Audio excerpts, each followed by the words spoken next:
So this is part 2 of the jobs that you can do with your criminology degree, with your forensic psychology degree, law degree, sociology degree, any social science. And if you haven't already, go and watch part 1 where I talk about a couple of jobs including MI5, MI6 and housing officer. So in today's video, I'm going to just go through some other jobs, and it's just from my experience of the jobs that I've seen when I'm working as a probation officer and the people we interact with. So I thought it'd be good to give you an overview because it's good to see what other jobs are out there.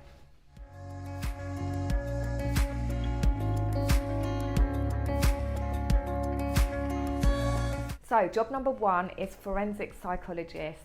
This is something that when I was at uni I wanted to be, because I really was interested in psychology and forensics, but I never took that route of fully going down being a forensic psychologist. But working as a probation officer, I've really seen exactly what they do. So as a probation officer, you may supervise people that need a psychology report done for court or psychology report done for their parole hearing. And when you're managing the case as a probation officer, there will be other people involved. A forensic psychologist might be involved if you are, when you've done your assessment and you've seen that, okay, there's certain things, certain patterns of behaviours that are coming up time and time again. Maybe there's like specific childhood traumas that haven't been addressed, or they're just persistently repeating the same set of behaviours, same set of attitudes, and their offending is, serious violent offences. You're talking like rape, murder, GBH, violence. So there's a lot of indicators as a probation officer where you might think, okay, you know what, this person needs to be referred to the forensic psychologist. Every probation office has their own forensic psychologist, and that same psychologist will work in prisons. The forensic psychologist will deliver programs. So off the top of my head, there's like the healthy sex program, so it's for sexual offenders. There's like violence programs. I think they're the main ones, but they help develop them as well. They also help train prison staff and probation staff. So our local forensic psychologist would deliver training for us. So some things it would be like on resilience, how to build our resilience, how to work with specific offenders, so offenders with personality disorder or personality disorder traits. We would do a lot of work on that. Even from things from like mindfulness and well-being. So it's quite a varied job. You'll work with service users and you'll work with staff. I know that they're also sometimes on interview panels as well in recruitment. So the role is very varied. So like I said, you may be working in the probation office and prison, or a bit of both. Then you may be called to go to court or parole hearings.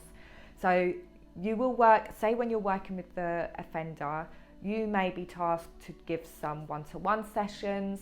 So you will then do your psychology role one-to-one with them. Then you may have to write a report that is shared with the court, the parole board, the probation officer. And that report is a bit different from the probation officer's report. It will focus on in detail about their childhood, their experiences, their environment. It will focus on how that is related to their current risks, how that was led to their behaviour. So it is a really, really interesting job. It is obviously more money that you're getting paid than a probation officer. So have a look on Ministry of Justice and just type forensic psychologist jobs. It will show you there. But to be a forensic psychologist, you need to get the trainee assistant psychology position, which are very competitive.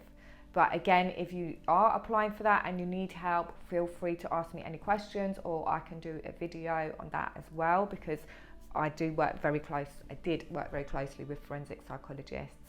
So the next job role is a psychiatrist. Again, I'm just giving you this from my experience of working with psychiatrists as a probation officer.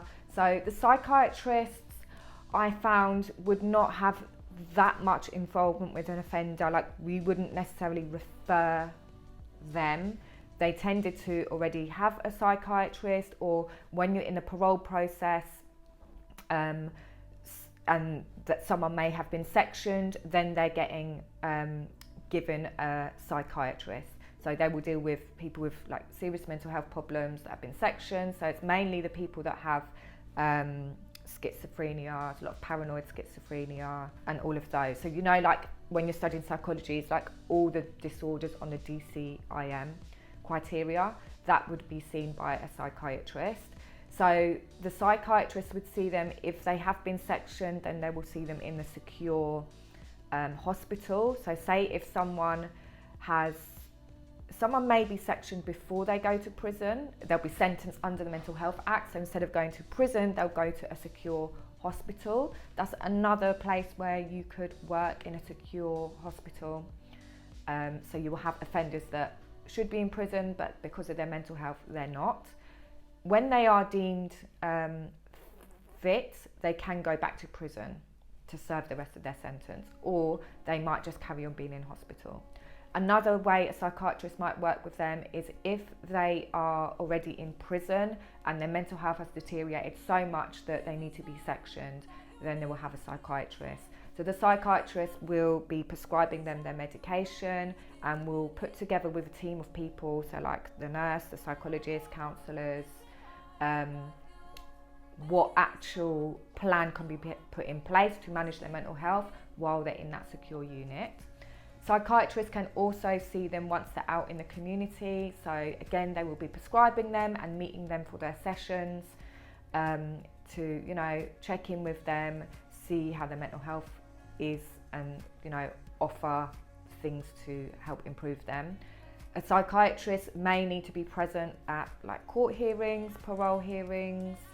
So they liaise quite closely with people in the criminal justice system. So again, if you want to be interested in psychiatrist roles, have a look on the NHS website, because I think you have to go down the clinical psychology route. So NHS is where you would be employed for that. So these last two are quite similar. So the first one is a forensic wellbeing practitioner. So this is someone that is not qualified like a psychiatrist or psychologist, but they would work in wellbeing centres to help offenders or ex-offenders. So because they're forensic wellbeing practitioners, they mainly work with people who have committed crimes. And again, they would focus on giving like key work sessions to try and help improve their situation, give them, practical things to do, provide them emotional support, and focus entirely on their well-being. And again, the reason I know this is because a lot of the service users that we work with as probation officers may be referred to a forensic wellbeing practitioner. There may be one based in the substance misuse organisations that I've mentioned in part one. They are based in the court as well to give assessments that may help the court.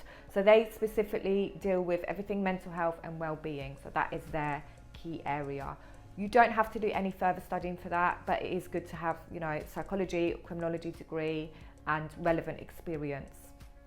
Another one similar to that is a counsellor. So again, you'll be employed by counsellor services, but you need to have your specific counselling qualification. So whether you've done like a psychology degree and then a counselling diploma, but it needs to be recognised by the Counselling Association. So have a look there as well. But if you want to be specific counsellor for working like in forensic settings, then you may be working within organisations that have offenders on their caseload. Hope all of that helped. Have you got an interest now for any of those that I've mentioned? If you haven't already, go back and watch part one, because I've talked about some really interesting jobs that you can do. And keep following me. I'm on Instagram, Edwards Tutoring, and I'm on TikTok, Psychology Tutor.